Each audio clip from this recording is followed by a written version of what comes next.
When we spoke, Warren, it was 2 years ago, and you equated the state of the economy to a great U.S. athlete in cardiac arrest. So where are we now?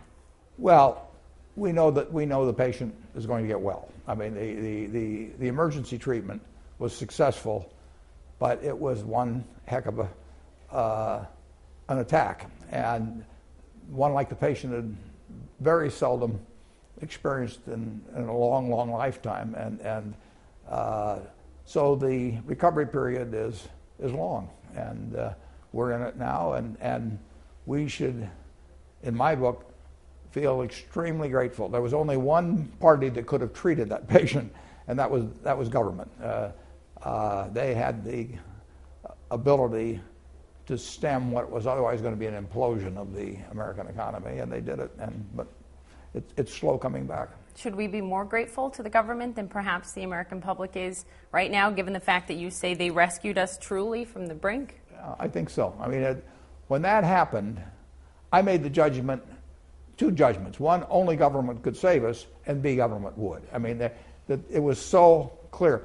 But I can think of other officials in the past who really wouldn't have had either maybe the knowledge or the guts to act. But we owe, in my view, and I know a lot of people don't feel this way, but Ben Bernanke, Hank Paulson, Tim Geithner, Sheila Bair, they're heroes in my book. That doesn't mean they did everything perfectly. Nobody can do everything perfectly. But when we had what I called then that economic Pearl Harbor, they were out the next day with the battleships, and whatever equipment they had, and they got more equipment as they went along.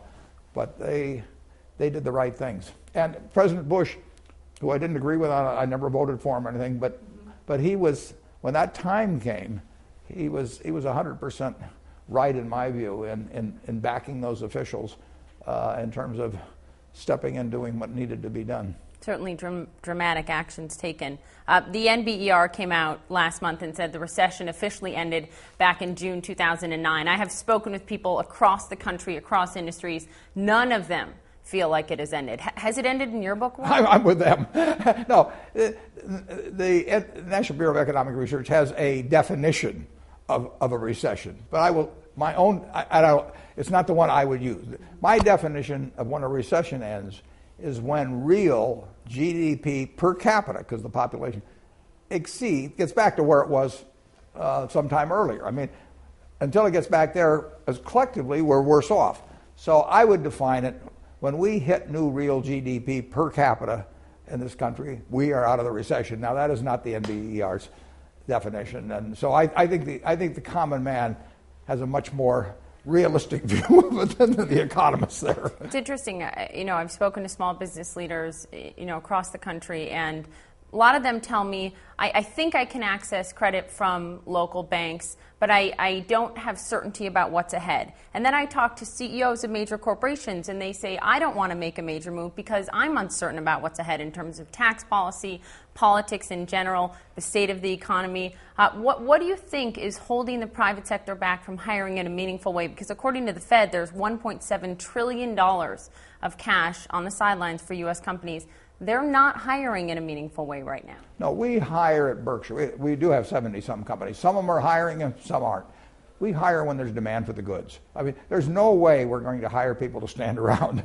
And there's no way we're going to hire people just to build a lot of inventory that isn't moving. We've got a couple businesses that are setting new records now. Not very many, but a couple. We will hire people in any of our businesses when the demand is there. When demand has come back quite a bit in the railroad. We bring locomotives out of storage, we bring cars out of storage, and we hire back people.